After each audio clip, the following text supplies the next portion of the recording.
सो ये जो नया टॉपिक है ना हमारा, ये उसी का आगे सीक्वल है, फोर्सेस वेक्टर्स। ठीक है, और उसके अंदर we will discuss about the moment as well, principle of moment.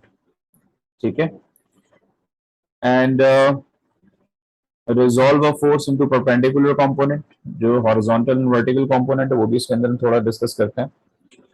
But first of all, starting with the concept of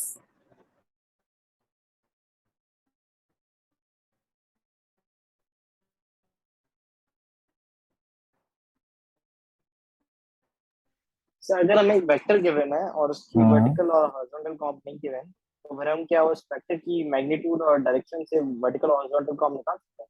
बिल्कुल निकाल सकते हैं, क्योंकि बेसिकली डायरेक्शन हमारा एंगल है ना। हाँ। ठीक है, अच्छा, तो वो पाइथागोरस थ्योरम से बिल्कुल निकालेंगे या वही वो चीज है। एंगल से? पाइथागोरस, और उससे पाइथागोरस। ट्रिग्नोमेट्री? Simple trigonometry. ठीक है।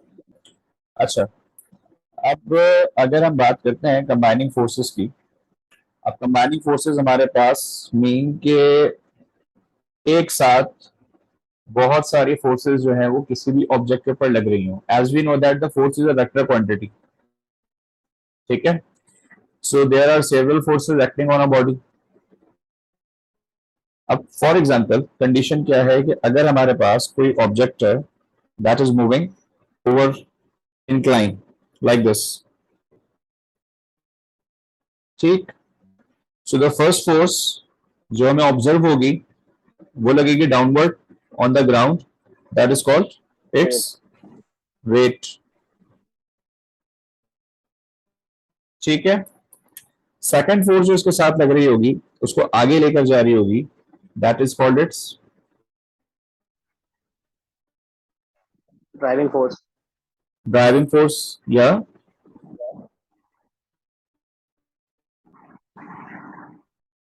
Forward force. ठीक है,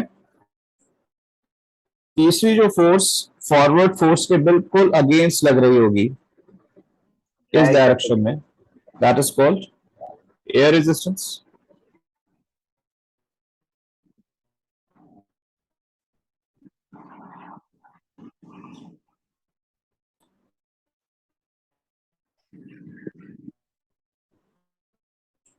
और एयर रेजिस्टेंस के साथ एक फोर्स जो कि ऊपर इंटरेक्ट हो रही होती है, and this is actually your against your weight, this one. और ये हमारे पास क्या होती है,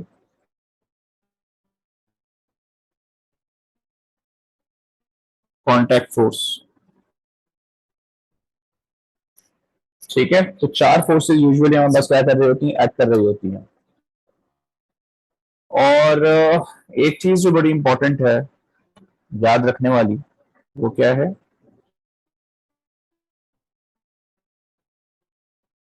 the combined effect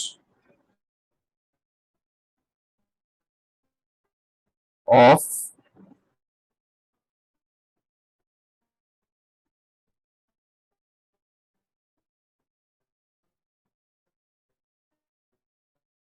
several forces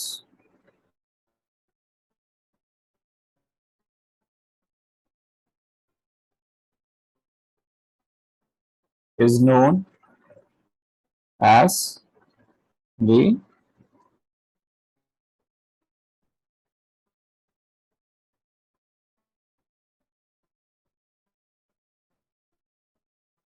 resultant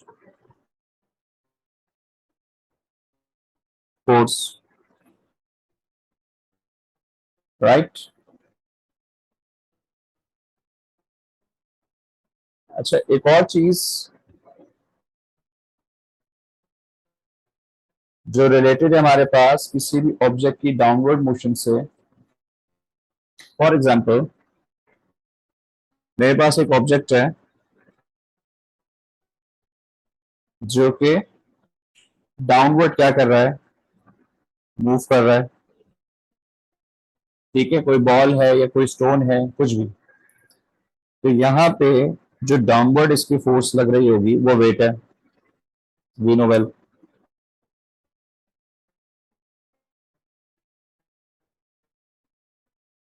ठीक है। एंड वन मोर थिंग, जो वेट के अगेंस्ट फोर्स लग रही होगी, दैट्स योर कॉन्टैक्ट फोर्स या reaction force, that's your R. Suppose कर लेते हैं कि weight value is actually equals to 10 newtons and on against reaction force हमारा लग रहा है यहाँ पे 2 न्यूटन का। So whenever we try to find the resultant force,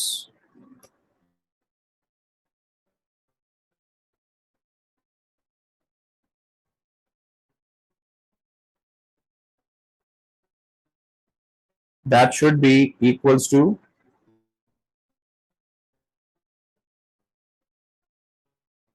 weight minus reaction force.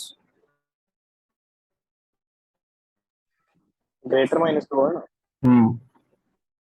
10 minus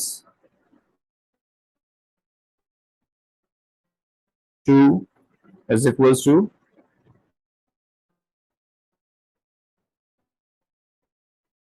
that's your 8 Newton, ये रिजल्टेंट हुआ। ठीक है। अब अगर हमारे पास कोई चीज नीचे की तरफ आ रही है, that means this is exactly what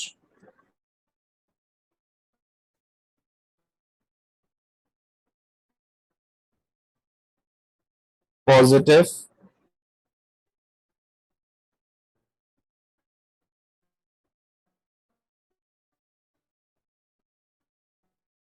positive direction it is.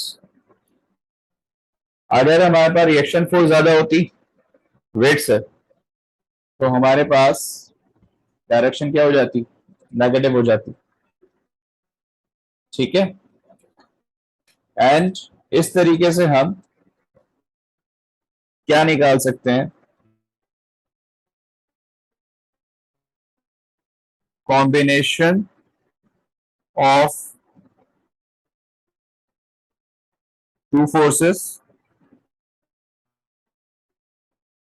इन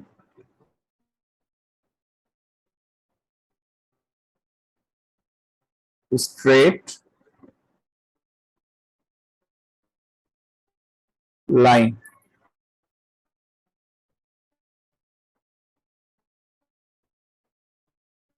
ठीक है। अब ये चाहे तुम वर्टिकल निकालो या हॉरिजॉन्टल निकालो, बात एक ही है। वर्टिकल निकालेंगे तो ऐसे होगा, हॉरिजॉन्टल निकालेंगे तो फिर left to right, driving force और आप फ्रिक्शन को माइनस करके रिजल्टेंट निकालोगे। ठीक है। कोई कंफ्यूजन?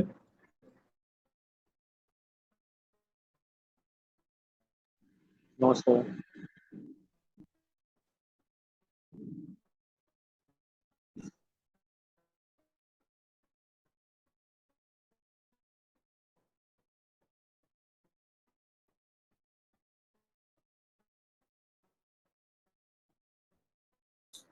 Now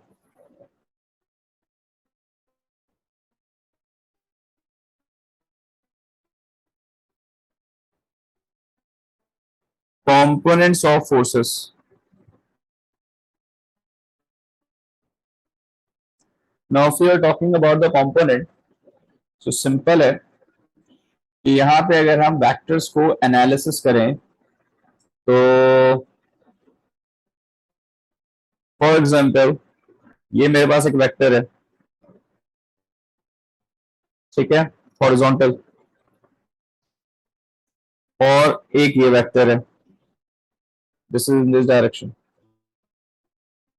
ठीक है। तो यहाँ पे सपोज कर लेते हैं ये हमारे पास एक्स कंपोनेंट है और ये हमारे पास वाई कंपोनेंट।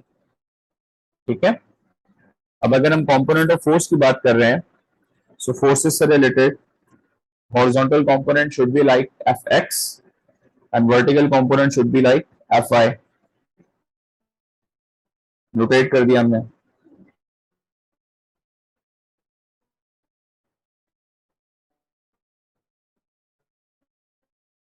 ठीक है,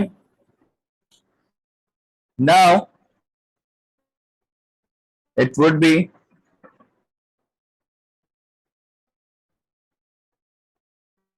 ज्वाइनिंग लाइक दिस, और ये हमारा क्या बन गया, surface angle theta. So trigonometry अगर आपने पढ़ी है तो अकॉर्डिंग टू दैट ये हमारा क्या हो गया, रिजल्टेंट वेक्टर। यहां चलो उसको हम एफ कर देते हैं। ठीक है, सो ट्रिग्नोमेट्री में हमें बात पता है कि जिस ट्राइंगल के साथ, जैसे अगर ये ट्राइंगल मेरा बना हुआ है, ये 90 डिग्री आ गया मेरा, और ये मेरा सरफेस एंगल आ गया theta, right. So this is actually your hypotenuse, this is your base, and this side is your perpendicular। और जब हम ट्रिग्नोमेट्रिक रेशियोज पर जाते हैं, so perpendicular and hypotenuse, perpendicular और हाइपोटेन्यूज, ये मेरे पास क्या है, वर्टिकल कंपोनेंट हुआ y कंपोनेंट, और ये मेरे पास हुआ x component, horizontal component.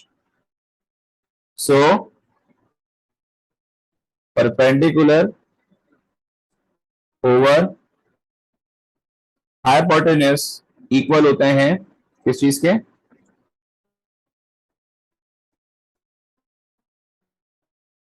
Sign theta के,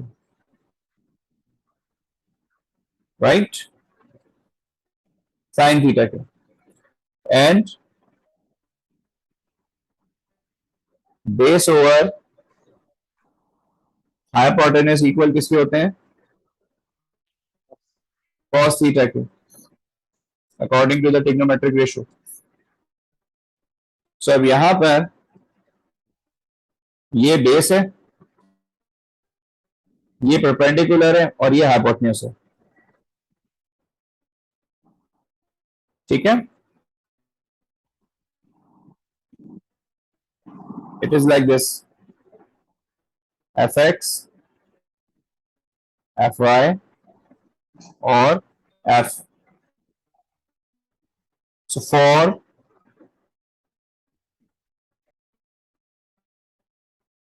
horizontal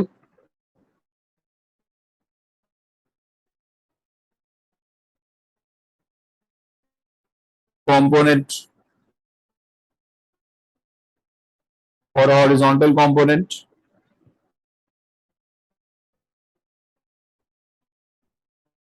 cos theta is equals to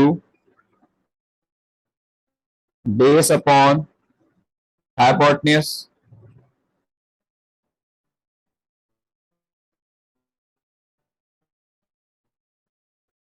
ठीक है। सो बेस क्या है हमारा, एफ एक्स, और हाइपोटेन्यूज क्या है, F. So cos theta is equals to F x over f, and f cos theta is equals to f x। ये बन गया हॉरिजॉन्टल कंपोनेंट। ठीक है, vector horizontal component for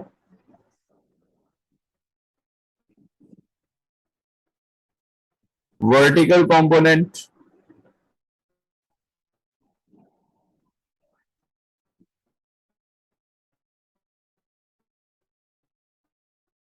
sin theta is equals to perpendicular over hypotenuse, that is sin theta is equals to fy over f, और F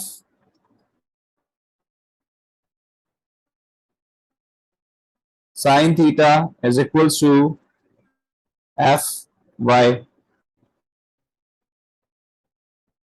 This is your horizontal and vertical components. Got it? Confusion? Confusion sir. अब अगर हमें यहाँ पे for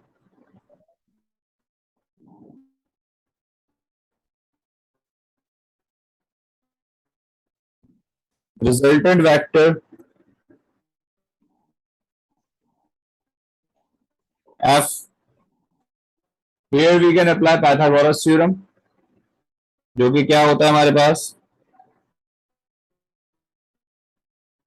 hypotenuse square is equals to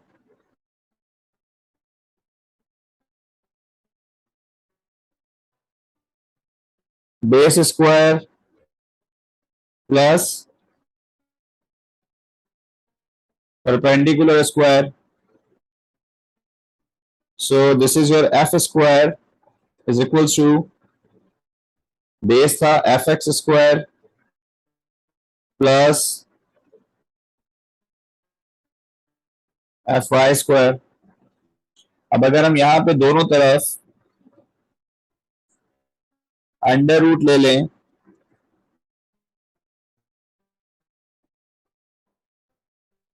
fx square plus fy square, under root से cancel. So resultant vector will be f is equals to under root fx square plus fy square.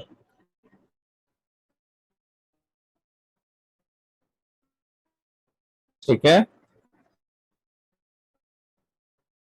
अब जो आप कह रहे थे for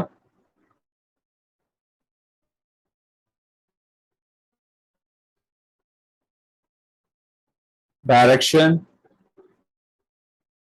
that is angle theta, तो यहां पे हम रेशियो लेते हैं टेन का, टेंजेंट का, because tan theta is equals to perpendicular over base and tan theta is equals to F Y over F X, और theta is equals to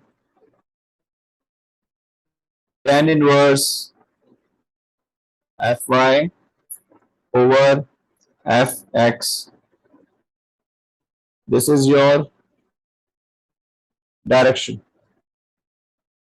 So इसके थ्रू हम इजीली पर्टिकुलर वैल्यू को निकाल सकते हैं. ठीक है, इस वे में कंपोनेंट्स में ब्रेक करके. सो हॉरिजॉन्टल कंपोनेंट और वर्टिकल कंपोनेंट दोनों हम आसानी के साथ यहाँ पे कैलकुलेट करके पर्टिकुलर डायरेक्शन को आसानी के साथ हम रिजॉल्व कर सकते हैं. ठीक है. अब वो चाहे कंपोनेंट किसी का भी हो, चाहे वो वेट का कंपोनेंट हो या आपके पास कोई भी पर्टिकुलर कंपोनेंट हो, हम आसानी के साथ वहां पे उसको कैलकुलेट कर सकते हैं.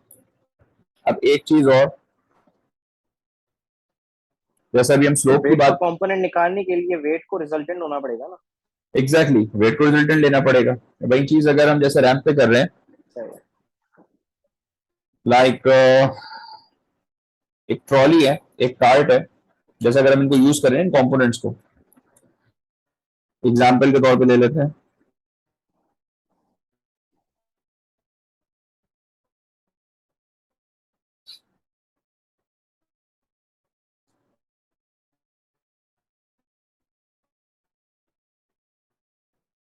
Components of weight, and we know well that weight is always acting downwards. ठीक है। सो अगर हमारे पास वेट का कंपोनेंट होगा, यानी कि सिंपल हमें कुछ नहीं करना, यहाँ पे एफ की जगह क्या कर दो, वेट कर दो, स्लोप आपका वहीं का वहीं रहेगा। W X W Y over W. Now we generally consider weight as your downward act, तो हम यहाँ पे इसका वर्टिकल कंपोनेंट सपोज करते हैं, क्योंकि वेट हमेशा कहाँ लग रहा है, डाउनवर्ड लग रहा है। अच्छा, दूसरी सबसे इंपॉर्टेंट चीज ये कि अगर हमारे पास कोई भी ऑब्जेक्ट है जो कि इस तरीके से इंक्लाइन मोशन में है, और अगर वो मेरे पास यहां कहीं मौजूद है और उसका वेट मेरा कहाँ लग रहा है, यहां कहीं नीचे लग रहा है, तो बेसिकली एंगल उसका कहाँ बनेगा, एंगल ये बनेगा अहमद, ये ग्रीन वाली लाइन देखो, and it should be, this angle should be less than 90 degree. Perpendicular तो नहीं है ना, it should be less than 90 degree, जो इस कंपोनेंट ऑफ वेट के साथ लग रहा होगा, ये दैट पर्टिकुलर एंगल। ठीक है। हम अगर जो एंगल होता है वेक्टर का वो नॉर्थ से नहीं फाइंड करते, सॉरी, नॉर्थ से फाइंड करते हैं ना हम एक वेक्टर का एंगल। एंगल तो हम वैसे ही फाइंड करेंगे, लेकिन वैल्यू तो हमेशा हमारे पास कम आएगी ना, अगर हम इसको परपेंडिकुलर वैल्यू को लेकर चल रहे हैं। ओवर द स्लोप बात कर रहा हूं मैं, स्लोप के ऊपर कभी भी एंगल परपेंडिकुलर तो नहीं हो सकता, जो भी हम एंगल निकालेंगे हाँ वो हमेशा 90 से माइनस करके निकालेंगे। सही है। ठीक है। और एक चीज कि जब हम component of weight down the slope जा रहे हैं,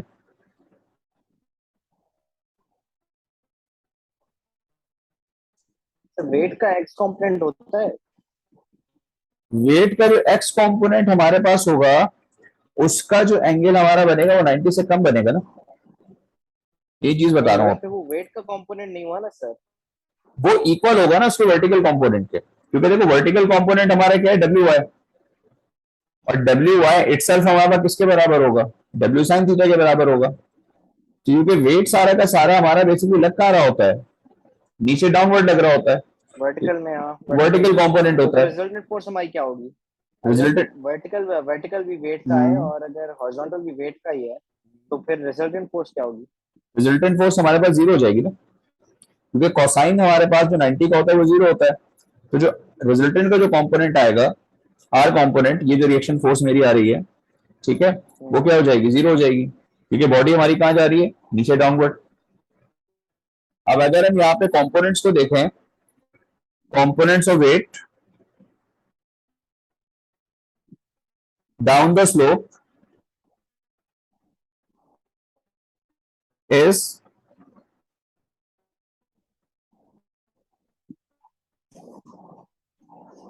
given by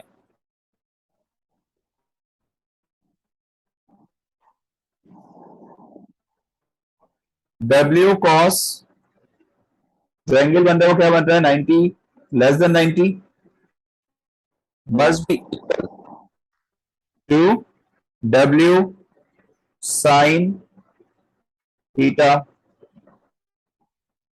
ठीक है। हम्म, सो यहां से हम इजीली वैल्यू को निकाल सकते हैं, और ये जो हमारे पास टिग्नोमेट्रिक एक फार्मूला भी हम यूज करते हैं कि cos अगर हमारे पास लेस देन 90 पे जा रहा है, यानी कि 90 माइनस थीटा हो, तो वो साइन थीटा के बराबर हो जाता है। अगर हम इसी चीज को हम लेकर चलें तो W से W यहाँ पे कैंसिल हो जाएगा। So cos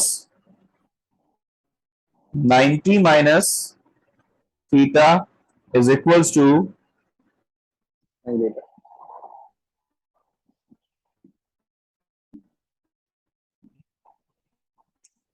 sine theta.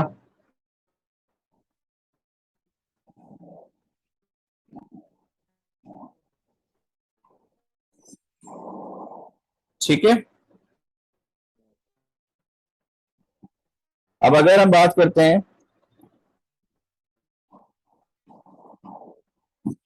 For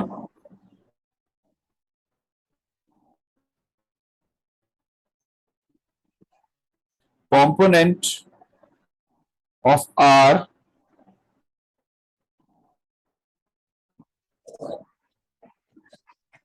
down the slope, that is R cos 90 degree, तो ये किसके इक्वलेंट होगा? जीरो के, क्योंकि cos 90 आपके पास जीरो है। ठीक है, इससे पता क्या चला? इससे पता ये चला R यानी कि जो reaction force has no component down the slope। ठीक है, अच्छा एक चीज और, अगर हम स्लोप को चेंज करते हैं यानी वैल्यू चेंज करते हैं, since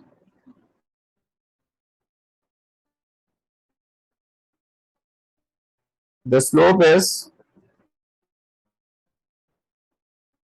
changing,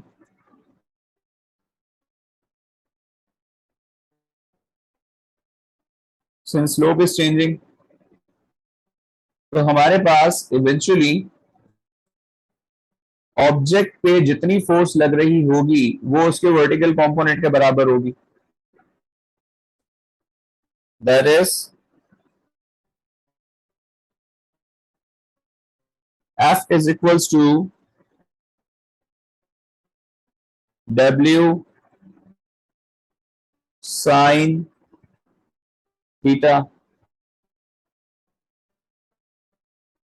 but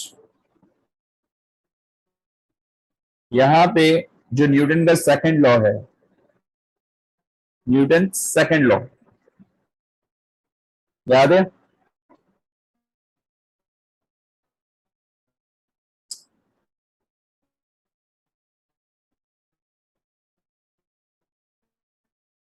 but F is equals to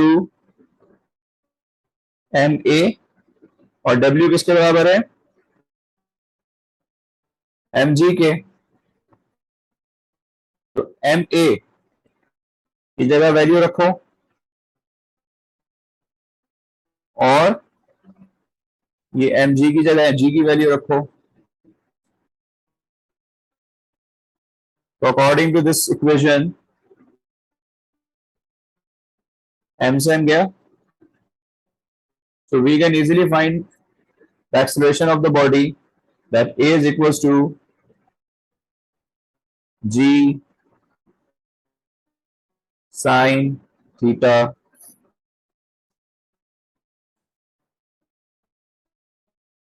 according to that condition। ठीक है, इजीली हम यहाँ पे कंपोनेंट्स को ब्रेक करके अपनी वैल्यू को निकाल सकते हैं, right? Any confusion up till now? So ये पोर्शन हमारा फोर्सेस का यहां पर कंप्लीट हो गया, right? Components we have done, laws we have done, और उनके फार्मूलाज भी हमने यहाँ पे डिस्कस कर लिए।